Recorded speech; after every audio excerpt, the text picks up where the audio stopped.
boa noite. Então, para darmos início, à nossa atividade dessa noite, convido a todos para elevar os nossos pensamentos a Deus, a Jesus, aos benfeitores espirituais que nos acompanham, agradecendo pela bela oportunidade de estarmos aqui nesta noite para aprendermos mais um pouco sobre os ensinamentos de Jesus. Te pedimos, Senhor, que ampare e inspire o palestrante desta noite e que nos envolva para que possamos entender, compreender as mensagens que serão trazidas nessa noite. Certo, Senhor, do Teu amparo, do Teu amor, damos por aberto esta parte dos trabalhos desta noite. Que assim seja. Minhas queridas amigas, meus caros amigos, uma boa noite a todos. Que possamos, nesses instantes em que deliberadamente, pela nossa vontade, pelo nosso desejo, esperamos nós, estamos aqui nessa instituição que neste mês, como bem disse a irmã, completa 65 anos de vida. 65 anos nos quais talvez centenas de milhares de pessoas tenham passado já por esses auditórios, por essas salas de estudo, pelas diversas atividades que a Sociedade Espírita Paulo de Tarso oferece e que tiveram a oportunidade de receberem um cadinho daquilo o que a doutrina espírita oferece para que a criatura humana possa, então, ao receber este cadinho, fazer desta porção da verdade que recebe, uma vez que a doutrina espírita, sendo o Consolador prometido por Jesus, é o próprio Cristo que retorna até nós. Então, recebendo de uma instituição espírita o ensino, o esclarecimento, a consolação que só se dá através do esclarecimento, porque quando se fala em Espiritismo como sendo o Consolador prometido, ele só o é porque oferece à criatura humana condições de compreender-se a si própria, de compreender a sua realidade, de compreender a realidade do mundo que a circunda, portanto, conseguir alcançar qual o seu verdadeiro objetivo enquanto criatura humana estabelecida no mundo. E ao nos depararmos com essa oportunidade de compreendermos a nossa razão de ser, de compreendermos a nossa fatalidade existencial, de compreendermos porque o mundo lá fora se nos apresenta de maneira inóspita, se nos apresenta de maneira muitas vezes desagradável, muitas vezes dolorosa, muitas vezes parecendo que na contramão daquilo o que gostaríamos, e então, compreendendo todos esses porquês, a criatura humana tem então possibilidade de encontrar consolação nos problemas, ou melhor, para os problemas, para as dificuldades que a vida nos apresenta, em compreendendo que somos criaturas espirituais, que estamos em trânsito na matéria nesse instante, e que esse trânsito pela matéria tem uma razão de ser. E a razão de ser é uma só: propiciar a criatura humana construir a sua própria felicidade. Então, meus irmãos, felicidade que é uma busca incessante e inesgotável da criatura humana, ela é uma conquista pessoal e intransferível de cada qual de nós. Nenhum de nós pode oferecer felicidade ao outro. Nenhum de nós pode ceder felicidade ao outro. Nenhum de nós pode roubar, furtar felicidade de outro. Porque cada qual de nós é responsável pelas suas próprias criações.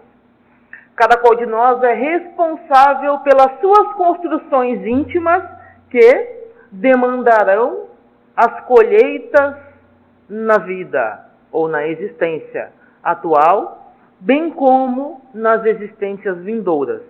Uma vez que o Espiritismo, sendo uma doutrina que apresenta, ou melhor, que reapresenta a criatura humana como um espírito imortal que transita por diversas existências na carne, passa então a ser uma doutrina reencarnacionista e por isso ela conclui que as existências da criatura humana são solidárias.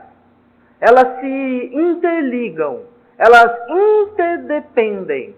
Então, o momento que passamos agora, a existência que estamos usufruindo nesse instante, é resultado, é consequência das nossas construções pretéritas de existências anteriores.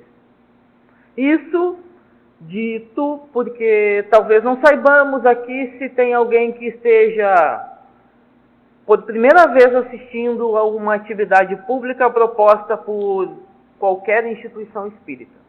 Então, é importante que conheçamos algumas das bases do Espiritismo, para que possamos então compreender o de que se trata a doutrina espírita, mas também compreendermos por que a doutrina espírita centra as suas análises, centra as suas elucubrações, centra a proposta de vida para a criatura humana no Evangelho trazido por Jesus.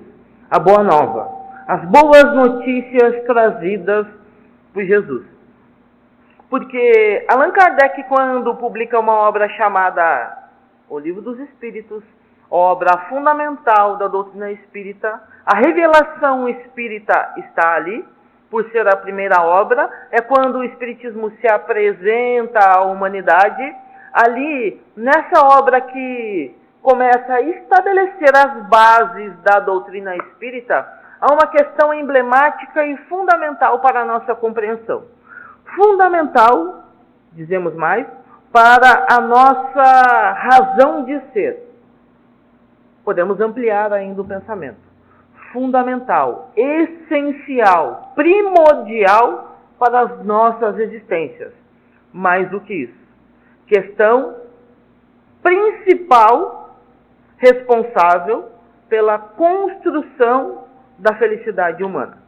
Essa questão é aquela que talvez venhamos a repetir sempre, não só aqui na Paulo de Tarso, mas em todas as instituições as quais somos convidados a falar sobre Espiritismo.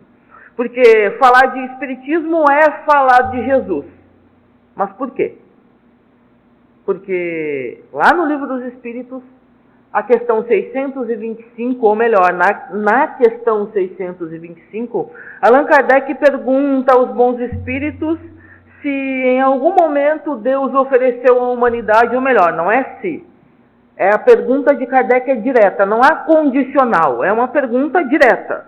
É como se fosse um enquadramento. Allan Kardec enquadra os espíritos. Ele pergunta, qual o tipo mais perfeito que Deus ofereceu ao homem para servir de guia e modelo? Então vejamos que não tem o condicional. Será que Deus ofereceu ao homem um guia e modelo em algum momento? Se Deus ofereceu, qual é? Não, Kardec pergunta direto, sem delongas. Qual a criatura mais perfeita que Deus ofereceu para todos nós que possa nos servir de guia e modelo? Guia responsável por condução, guia responsável por mostrar o caminho, guia responsável por conhecer amplamente o caminho. os problemas do caminho, as soluções para os problemas que o caminho apresenta.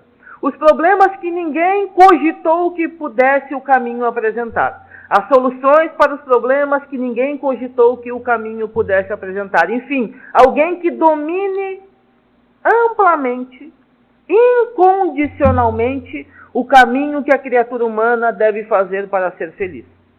Modelo como o exemplar mais perfeito. Ou seja, a peça pelo qual todas as demais devem assemelharem-se para serem perfeitas. Essa é a pergunta de Kardec. Ou essas ampliações da questão estão inseridas na pergunta que Allan Kardec faz aos espíritos. Então, os espíritos, assim como Kardec na sua pergunta, respondem de maneira direta, sem delongas, sem introduções, sem explicações. Jesus.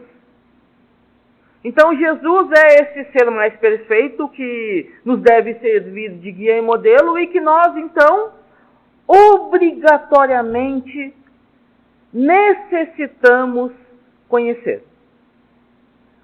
Obrigatoriamente precisamos nos esforçarmos para conhecer o seu pensamento. Mas mais do que isso, não só conhecer a Jesus, a figura humana, a figura que apresenta um pensamento filosófico, a figura que faz uma proposta de renovação para a criatura humana, porque este é o centro, este é o cerne do ensino de Jesus, apresentar um roteiro de vida através do qual a criatura humana possa usufruir daquilo o que chamamos vulgarmente de felicidade, que ele, Jesus, chamava ou denominava como sendo o reino dos céus. E nas suas palavras, então, Jesus já nos dá algum norte para que compreendamos o de que se trata essa felicidade, o de que se trata esse reino dos céus. Quando diz, o reino dos céus está dentro de vós. Algumas coisas que Jesus nos fala passam, infelizmente, desapercebidas pela nossa racionalidade e pelo nosso sentimento. Porque quando Jesus fala, por exemplo, isso, o que vamos repetir agora, o reino dos céus está dentro de vós, ele está nos dizendo que cada qual de nós traz em si próprio a felicidade. Ou as possibilidades de usufruir da felicidade. Um dos momentos mais belos da trajetória de Jesus, da breve trajetória que dividiu as eras da humanidade em antes e depois dele, na modesta opinião deste que vos fala, está inserido nos capítulos 5, 6 e 7 do Evangelho de Mateus. Trata-se, para aqueles que já conhecem, têm uma certa habitualidade com o Novo Testamento, trata-se daquilo que foi denominado o Sermão do Monte. O Sermão do Monte é a maior proposta filosófica para a vida da criatura humana. Porque ali estão contidos alertas, ensinos, convites, recomendações, considerações e conclusões acerca de como a criatura humana deve portar-se no mundo, deve portar-se na vida, deve portar-se nas relações interpessoais, deve portar-se consigo própria. O Sermão do Monte, meus irmãos, segundo Mohandas Karamchand Gandhi, é o coração do Evangelho. É o coração de todo o ensino de Jesus. Mas, segundo o mesmo Gandhi, as bem-aventuranças são o coração do Sermão do Monte. Então nós podemos dividir o ensino de Jesus, ou melhor, resumir o ensino de Jesus naquilo o que chamamos o Sermão do Monte. Mas também, se quisermos resumir mais ainda, então, as bem-aventuranças são a síntese de tudo aquilo que a criatura humana precisa saber para ser feliz. E se quisermos resumir ainda mais, aí então nós vamos em um texto que sintetiza aquilo que a criatura humana precisa fazer para ser feliz. Que é aquele instante em que um doutor da lei conversa com Jesus e pergunta qual é o mandamento da lei. Não vamos nos estender muito nesse parêntese que foi aberto, mas ali fica muito claro que desde a vinda da ideia monoteísta para a humanidade com o trabalho de Moisés, o primeiro revelador que dá as bases para o pensamento religioso ocidental, estava estabelecido que o que é preciso fazer para tornar-se alguém feliz é amar a Deus sobre todas as coisas e ao próximo como a si mesmo. Todo o ensino de Jesus se baseia nessa ideia. Todo o ensino, toda a proposta da doutrina espírita se baseia nessa ideia. Todas as palestras, exposições públicas, estudos, seminários que nós participamos, desenvolvemos, frequentamos, giram em torno dessa ideia. Mas, voltando então àquilo que nos cabe abordar na noite de hoje, quando Jesus começa a cantar as bem-aventuranças, quando Jesus começa a recitar essa poesia magnífica que até hoje, para aqueles interessados, fervorosos, de coração aberto, ecoa até hoje na acústica das nossas almas, e se porventura algum de nós, e isso é uma afirmação que faremos, se algum de nós aqui, em algum momento das nossas vidas, estivermos com o coração dilacerado, estivermos na nossa estrutura mais íntima alquebrados, estivermos passando pelas piores, mais densas dificuldades das nossas existências, e nós, porventura, fortuitamente,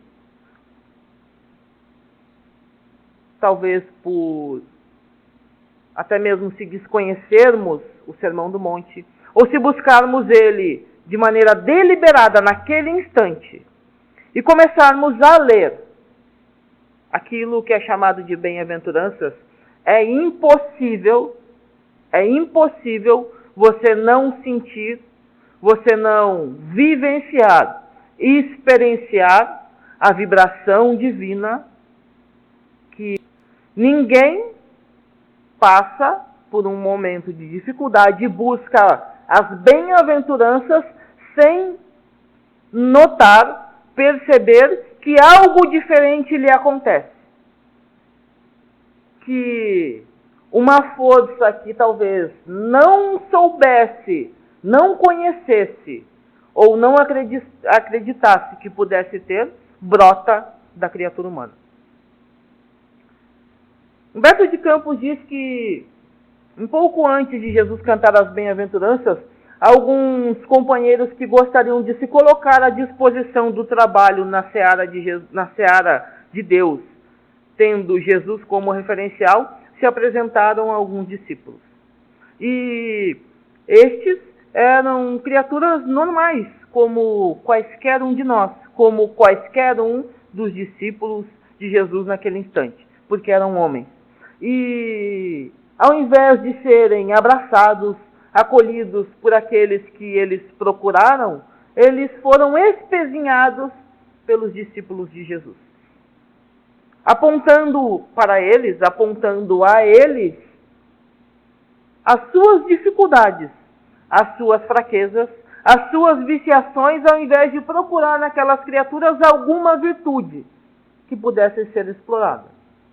E então, esses três homens que procuram Tiago, Mateus e e Pedro, eles saem entristecidos da casa de Simão Pedro. Mas, ao mesmo instante em que eles saem entristecidos, Jesus chega à casa e os discípulos narram a Jesus o que houvera acontecido. E mais, orgulhosos e ciosos de si próprios, dizem a Jesus que colocaram como que ia correr aqueles homens dali, apontando a eles quais eram as dificuldades que eles apresentavam. Humberto de Campos diz então que Jesus silencia e simplesmente sai da casa de Simão e caminha para fora, onde uma multidão já estava aglomerada para ouvir a sua palavra. Ele se dirige até o monte, sobe até o monte, e aqui no Evangelho de Mateus, Mateus faz a referência que Jesus sobe o monte, e no Evangelho de Lucas, Lucas diz que Jesus desce o monte. Tanto faz, não importa. Mas o que acontece é que Jesus vê a multidão aglomerada e na multidão estão aqueles que procuraram ele. E então Jesus começa a falar: bem-aventurados os que... e canta as bem-aventuranças. Em cada frase que Jesus fala, um bálsamo é despejado no coração daquelas criaturas que estavam alquebradas. Um bálsamo, um afago, uma força era colocada naquelas criaturas, que perceberam então que a boa nova, que a proposta de Jesus é para todas as criaturas que quiserem que a proposta de Jesus seja para elas. É simples assim. Assim como a doutrina espírita, que serve para aqueles que fazem o real e verdadeiro uso dela. Por isso que Kardec vai dizer que existem os bons espíritas, os maus espíritas e aqueles que ainda estão na superfície. Existem aqueles que não compreendem, aqueles que compreendem, mas não fazem, e aqueles que são os bons espíritas, que são os que compreendem e fazem. Que são a infinita maioria, infelizmente. Mas não por culpa do espiritismo não ser claro, mas por responsabilidade das nossas intenções. Então Jesus vai dizer: bem-aventurados os puros de coração, porque verão a Deus.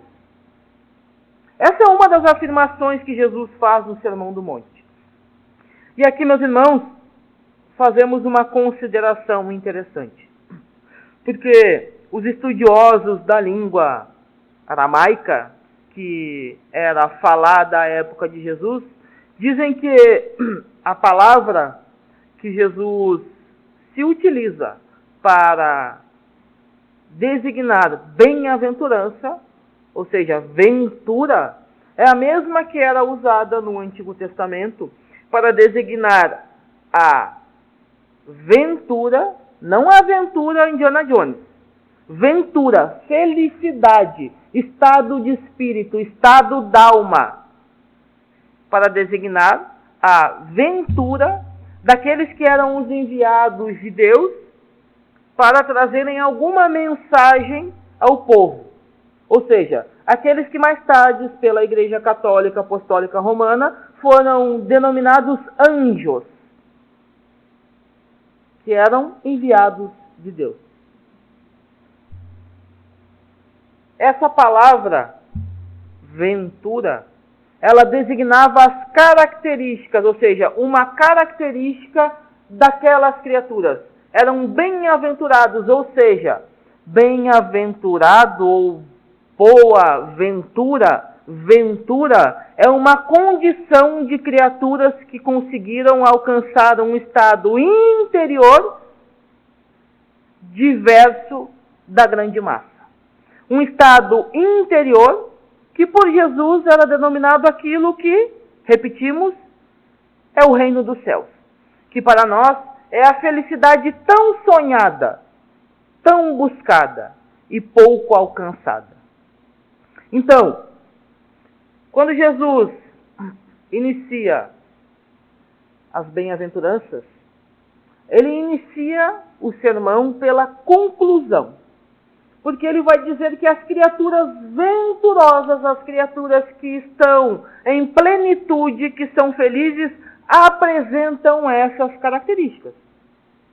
São pobres de espírito, humildes, são brandos, são pacíficos, têm puro, têm limpo o coração.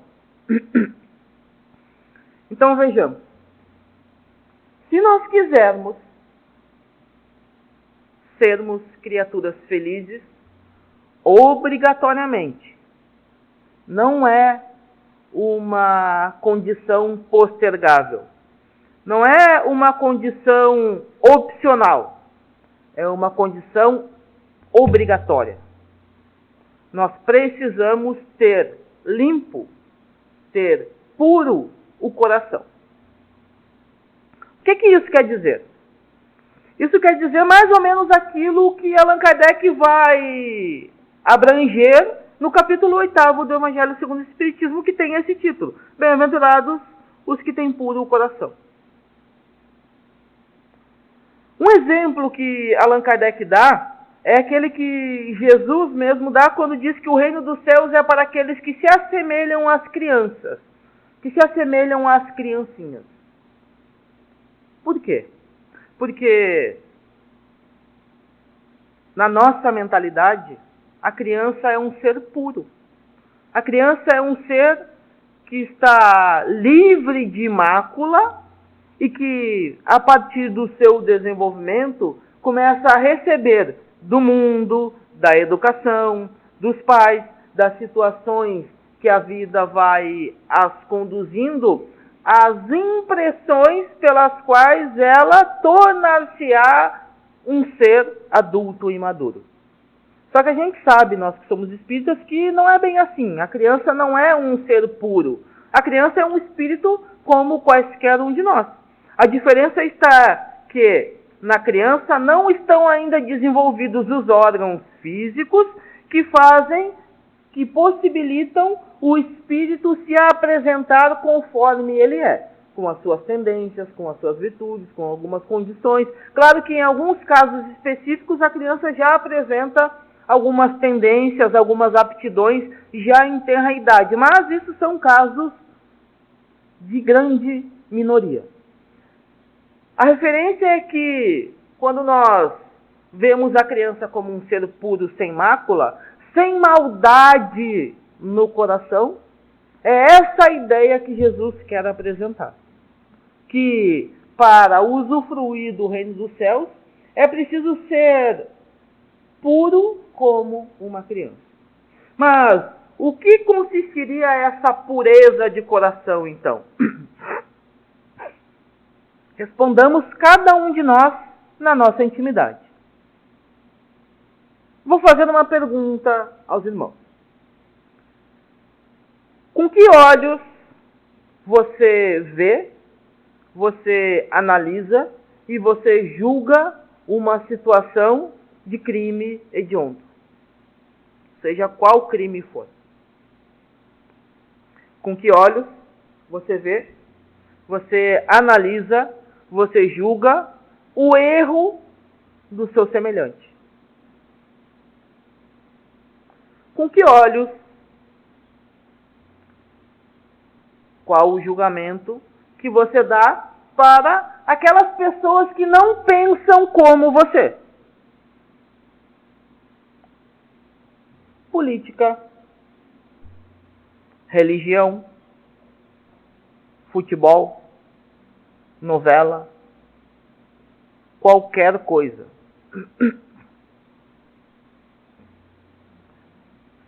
Nós vemos naquelas criaturas que não pensam conforme nós pensamos antagonistas, ou vemos irmãos que têm o direito de não pensar como nós pensamos? Só aí já temos material para uma grande e revolucionária reflexão das nossas estruturas. do nosso pensamento, que gera as nossas ações, que geram as nossas colheitas, alegres ou dolorosas. Só aí. Mas vamos adiante. Allan Kardec vai desenvolver ainda, trazendo outras ideias trazidas por Jesus, que um dos aspectos da pureza de coração está naquilo que brota da nossa boca. Porque o que brota da nossa boca, na verdade, não brotou da nossa boca. Está tomando corpo, vida e materialidade nos nossos lábios, na nossa boca, mas brotou do nosso coração. Obviamente que não é o coração como órgão físico, porque nós sabemos que o coração é uma bomba que tem por finalidade bombear o sangue para todo o corpo. Mas o coração, conforme figurativamente, passou a ser a sede do sentimento. Assim como o cérebro sendo a sede da razão. Embora saibamos que a razão não está no cérebro, a razão está na mente, que é o próprio espírito.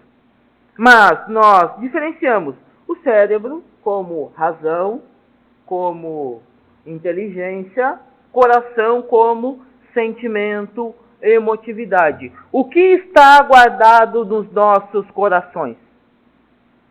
Porque, conforme as palavras de Jesus, a boca fala daquilo que está cheio o coração.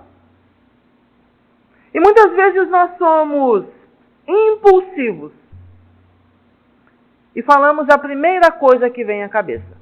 Meus irmãos, a primeira coisa que vem à cabeça fala diretamente da condição que estamos no momento.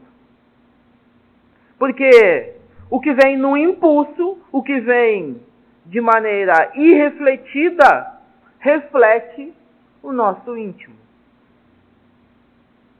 Porque muitas vezes nós vamos aprendendo que, com o Espiritismo, que é preciso domar as más inclinações, é preciso domar as más tendências, e nós vamos estereotipando o espírita perfeito.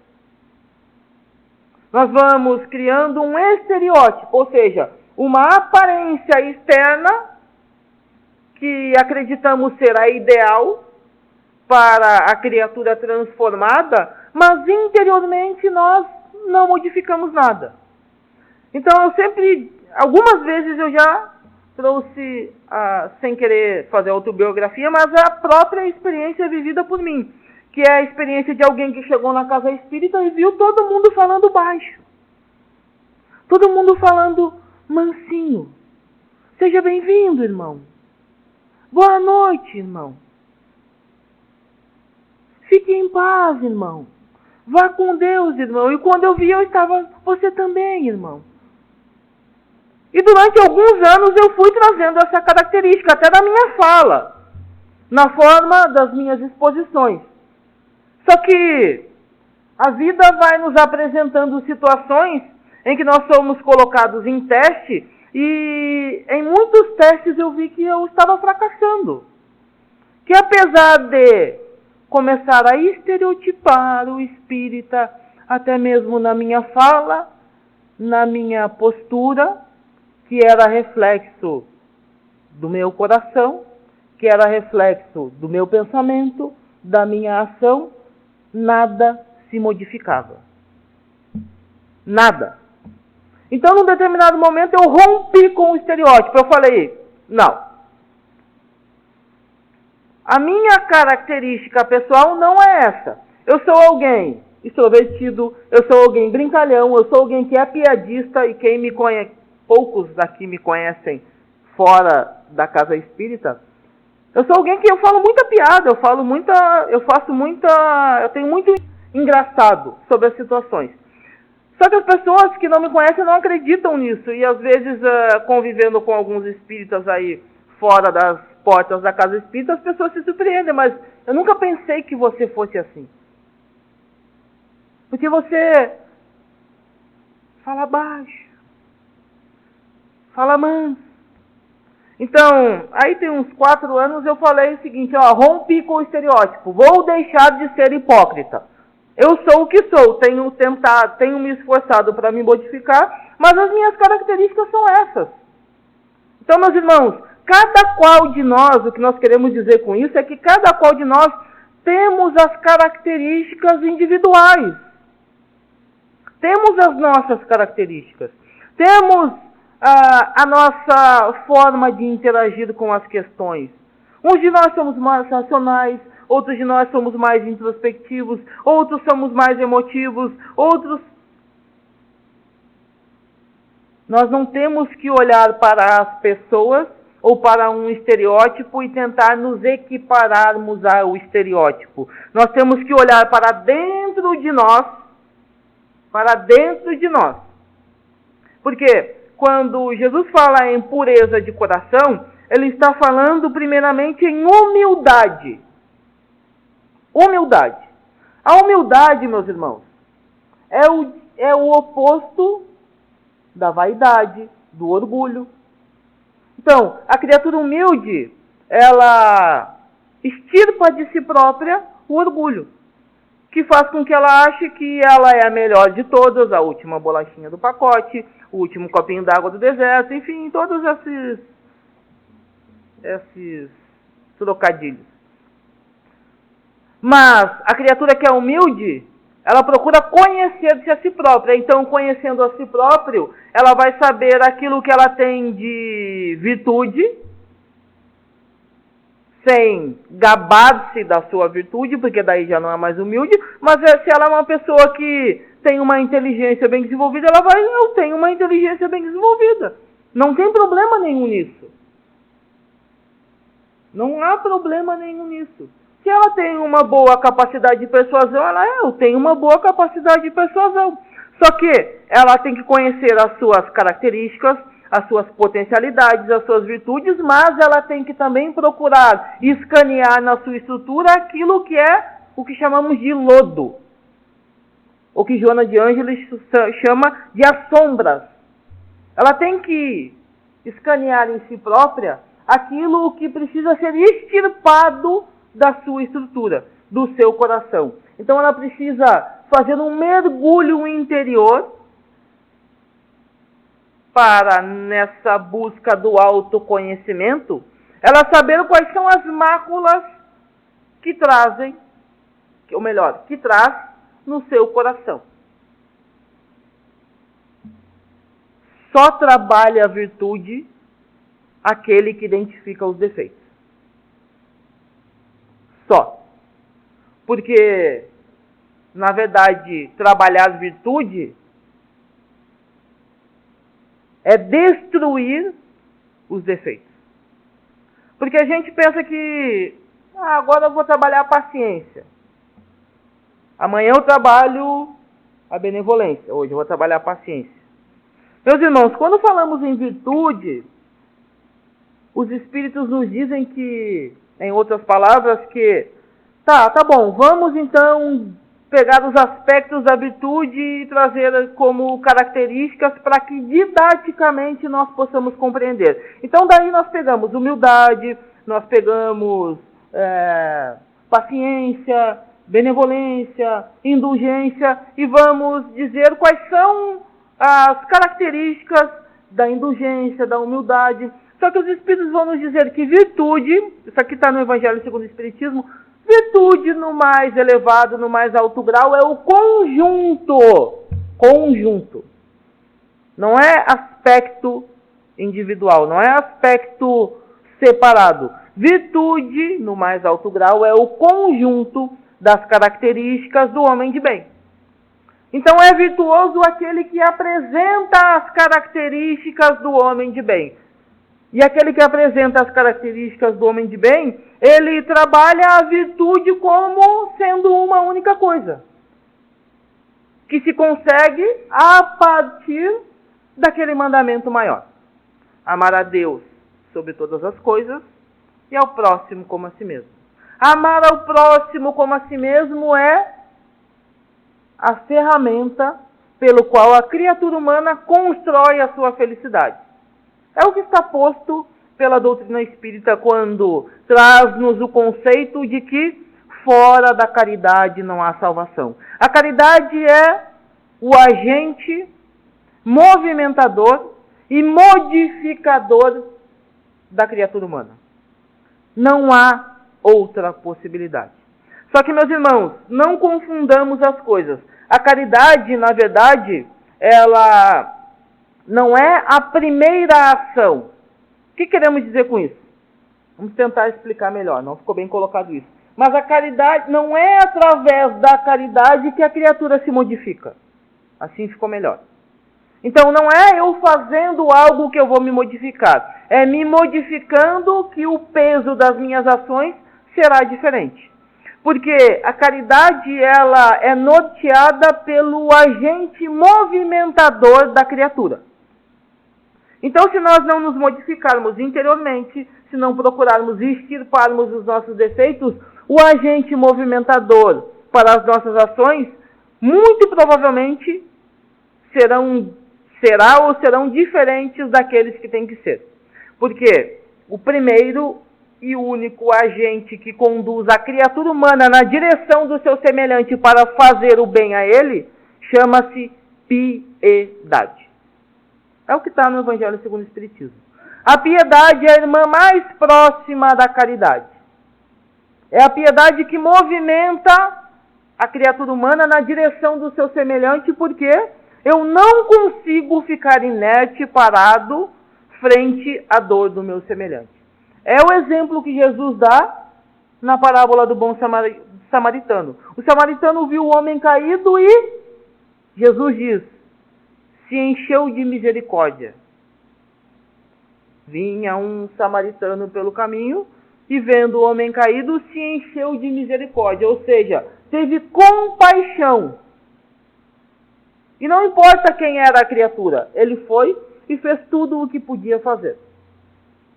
Um homem, no exemplo que Jesus dá, puro de coração. Sem mácula no coração. Então, a pureza de coração, meus irmãos, ela é conquistada quando nós trabalhamos as nossas imperfeições.